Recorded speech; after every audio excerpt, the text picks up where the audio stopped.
pada hari ini, yang dimana sebentar lagi kita akan menyambut bulan suci Ramadan.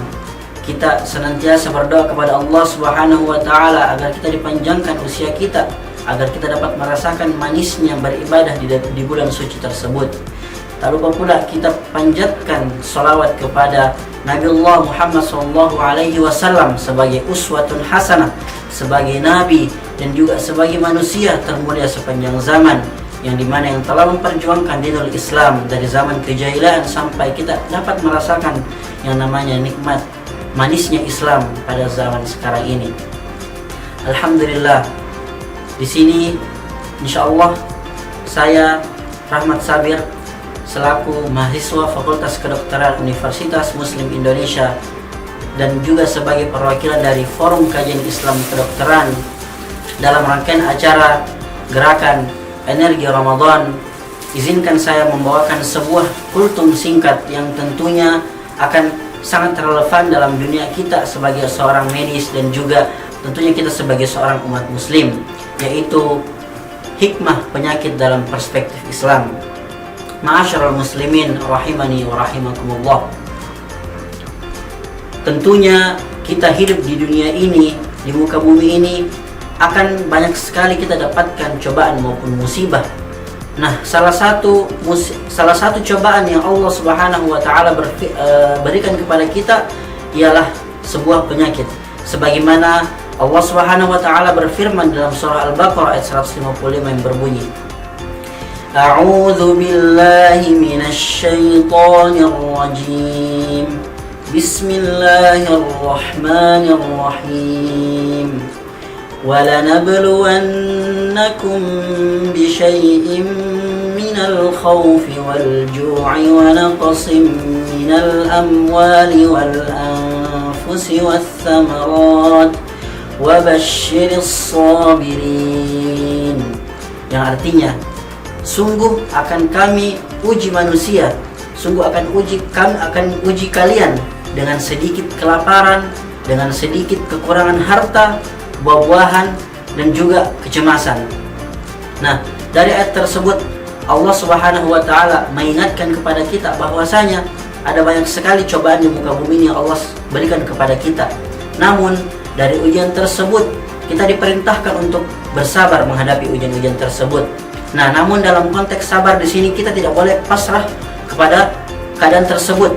Akan tetapi kita bertawakal kepada Allah Subhanahu wa Ta'ala. Kita berikhtiar, kita berdoa, kita meminta dalam sujud kita kepada Allah Subhanahu wa Ta'ala. Kemudian ada beberapa cara atau pengobatan yang Rasulullah SAW sudah praktekkan, bahkan jauh berpuluh-puluh tahun, bahkan ratusan tahun, yaitu yang dikenal dengan Tibbun Nabawi, yang dimana prinsip dari Tibbun Nabawi ini yaitu kulu min thayyibati ma razaqnakum, memakan dari makan yang halal lagi baik.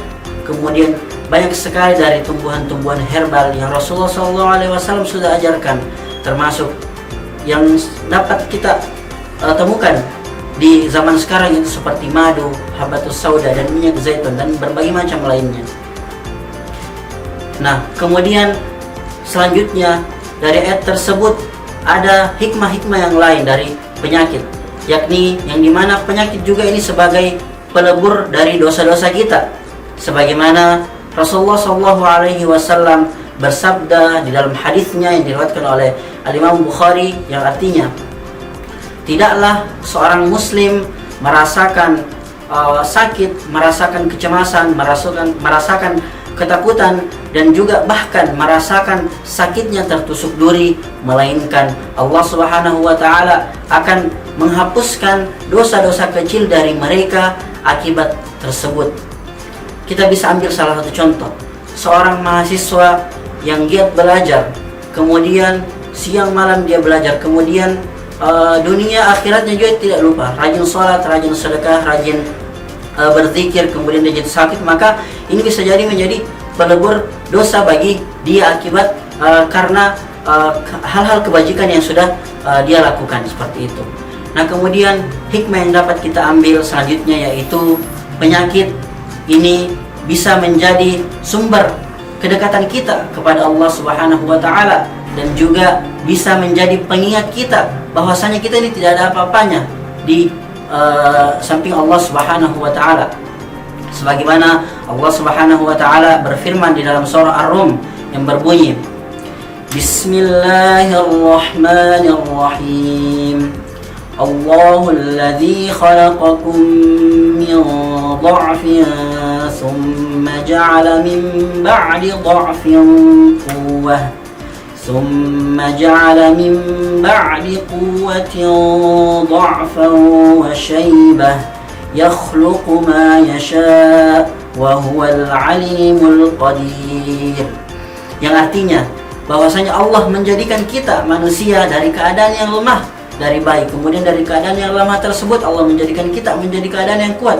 Kemudian dari keadaan yang kuat tersebut Allah jadikan kita kembali menjadi seorang yang pelupa, seorang yang lemah. Nah, masyaallah muslimin rahimani wa rahimakumullah, dari ayat tersebut kita dapat menangkap sebuah pesan yang bahwasanya kita seringkali luput. Kita seringkali disibukkan dengan kesibukan dunia yang tidak ada artinya. Kita lupa dengan kehidupan akhirat kita. Kita lupa bahwasanya ada Allah. Kita lupa bahwasanya pemberian-pemberian dari Allah Subhanahu wa taala itu merupakan titipan semata. Maka dari itu, ini ayat tersebut menjadi pengingat buat kita semua agar kita tidak sombong dan tidak angkuh berjalan di muka bumi ini. Seperti itu. Kemudian ketika kita sudah sakit, seringkali manusia itu akan datang kepada Allah, akan datang meminta, memohon, bahkan menangis di hadapan Allah Subhanahu wa taala karena baru merasakan yang namanya nikmat dari sehat itu sangat berharga, dan merasakan bahwasanya saya ini tidak ada apa-apanya kalau bukan karena nikmat dan kesehatan dari Allah Subhanahu wa taala. Maka dari itu, sebagai penutup, sebagai akhir di sini, kita sebagai mahasiswa kedokteran di sini dituntut untuk mempelajari ilmu-ilmu kesehatan tersebut, mencari setiap solusi dari permasalahan-permasalahan penyakit tersebut. Tapi kita juga tidak lupa bahwasanya kita ini umat muslim, umat Islam yang dimana setiap dari permasalahan itu kita minta solusi kepada Allah Subhanahu wa taala. Di akhir kultum ini kita senantiasa berdoa kepada Allah Subhanahu wa taala agar kita diberikan umur yang panjang, terutama dalam menghadapi situasi kedepannya, yaitu kita akan berpuasa di bulan Ramadan. Kita berdoa kepada Allah Subhanahu wa taala agar dipanjangkan umur kita, agar dapat merasakan nikmatnya beribadah di dalam bulan suci Ramadan. Kemudian selanjutnya kita berdoa kepada Allah Subhanahu wa taala semoga apa yang kita lakukan pada saat sekarang ini dapat menjadi bekal kita di dunia dan juga menuju ke akhirat kelak. Amin Allahumma amin. Akhirul kalam, hadanallahu wa iyyakum ajma'in. Selamat menantikan waktu berbuka puasa. Assalamualaikum warahmatullahi wabarakatuh.